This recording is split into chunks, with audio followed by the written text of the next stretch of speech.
हर उलझन में ही उसका फल मिलता है। आज की कोशिश से सुंदर फल मिलता है। जय माता दी दोस्तों। योगी ज्योतिष सागर से मैं योगी अखिलेश आप लोगों के सामने उपस्थित हुआ हूँ। आज हम ज्योतिष चर्चा में पुत्र विहीन योग की चर्चा करेंगे, जो कि कुंडली में अगर बनता है तो संतान विहीन बना देता है और बहुत ही खराब योग माना जाता है, जो संतान सुख से वंचित कर देता है जातक जातिका को और उन्हें ज़िंदगी भर संतान सुख से वंचित रहना पड़ता है। तो दोस्तों, ज्योतिष बहुत ही अच्छा विषय है और ये बहुत प्राचीन विषय है, आदि ज़माने से चला आ रहा है। और कुंडली कभी झूठ नहीं बोलती है। बताने वाले और उसको विश्लेषण करने में कोई गलती करें तो बात अलग है, पर कुंडली कभी झूठ नहीं बोलती है। और अगर आप सही समय, सही स्थान और सही साल बताएंगे तो ज़रूर आपकी कुंडली से सब कुछ देखा जा सकता है। तो दोस्तों, बहुत ही रुचिकर विषय है ये ज्योतिष शास्त्र।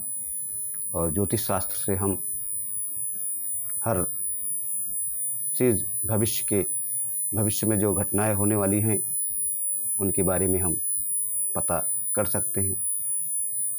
हमारे ऋषि मुनियों ने इसकी रचना की। बहुत ही उन्होंने बहुत ही दिमाग लगाया होगा इस ज्योतिष की रचना में, जो कि हमें भविष्य के बारे में बताता है। तो दोस्तों, ज्योतिष शास्त्र आदि से नहीं, बहुत युगों से चला आ रहा है और इसे वैसा ही इसकी मान्यता है जैसे पहले थी। आज भी लोग अपने बारे में जानने की कोशिश करते हैं। पहले भी लोग अपने बारे में, अपने भविष्य के बारे में जानने की कोशिश किया करते थे। तो दोस्तों, ज्योतिष शास्त्र से ही इसको बताया जाता था, उनके भविष्य आने वाले समय के बारे में और उनके कार्य, व्यवसाय और शिक्षा के बारे में। तो दोस्तों, आज हम पुत्रहीन योग की चर्चा करते हैं।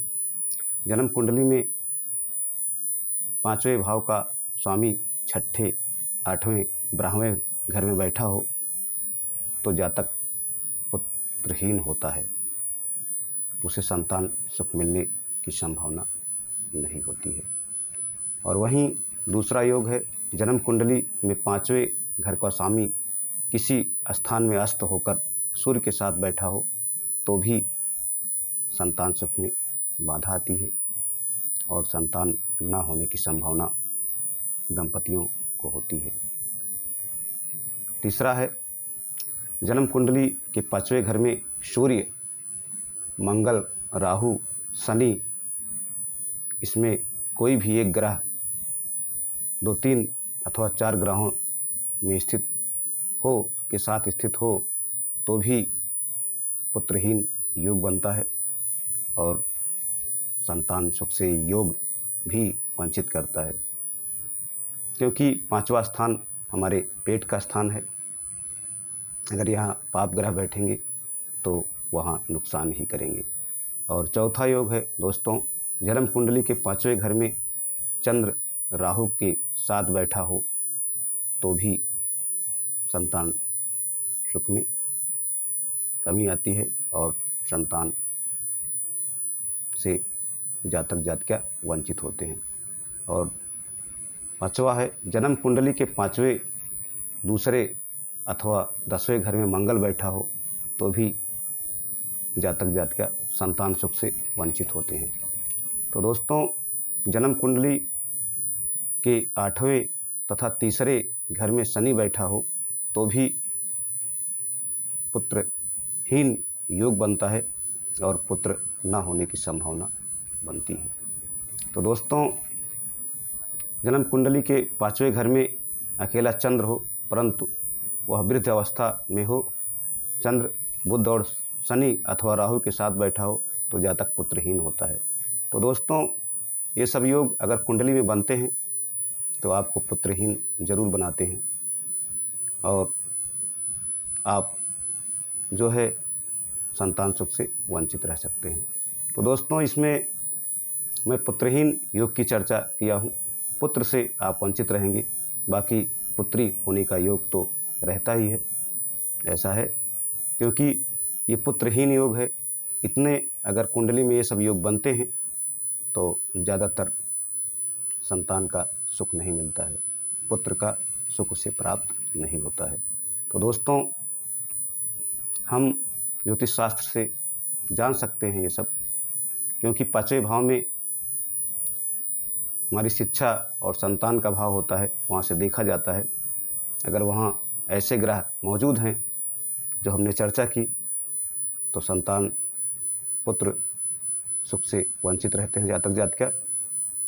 तो दोस्तों, आपकी भी कुंडली में ऐसा कोई योग है तो आप ज़रूर इस पर ध्यान दें और उपाय भी बताए जाते हैं कुंडली के माध्यम से, तो आप जो है संपर्क करके जान सकते हैं। और लग्न और अपने जीवन के बारे में और अपने कार्य व्यवसाय के बारे में भी आप जान सकते हैं और जीवन की घटनाओं के बारे में भी आप अवगत हो सकते हैं। अगर आप फ़ोन कॉल के माध्यम से संपर्क करेंगे तो ज़रूर आपको अपने बारे में जानकारी प्राप्त होगी और जानकारी सटीक दी जाएगी। आप योगी ज्योतिष सागर चैनल से संपर्क करें और अपने बारे में जानें, और जो भी समस्याएं हों तो आप अगर आप सही जन्म स्थान समय देते हैं तो आपको ज़रूर बताया जाएगा। कुंडली के माध्यम से आपकी कुंडली में जो भी होगा उसको बताया जाएगा और आपके जीवन पर लागू भी होगा और उसका उपाय भी बताया जाएगा। तो दोस्तों, आप ज़रूर संपर्क करें और अपने बारे में जानकारी प्राप्त करें।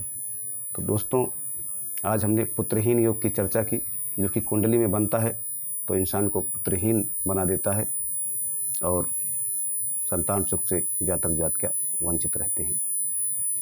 तो दोस्तों, ऐसे कई योग कुंडली में बनते हैं। अगर आप कुंडली का विश्लेषण करवाएंगे तो आपको पता चलेगा कि कब दशा महादशा, कौन सी दशा चल रही है, कौन से दशा प्रत्यंतर दशा चल रही है, राजयोग का समय कब है, आप जान सकते हैं अपनी कुंडली के माध्यम से। आप अगर जानकारी लेने की कोशिश करेंगे तो आपको जानकारी दी जाएगी। तो दोस्तों, इसी के साथ आप हमें इजाज़त दें। जय माता दी, जय हिंद।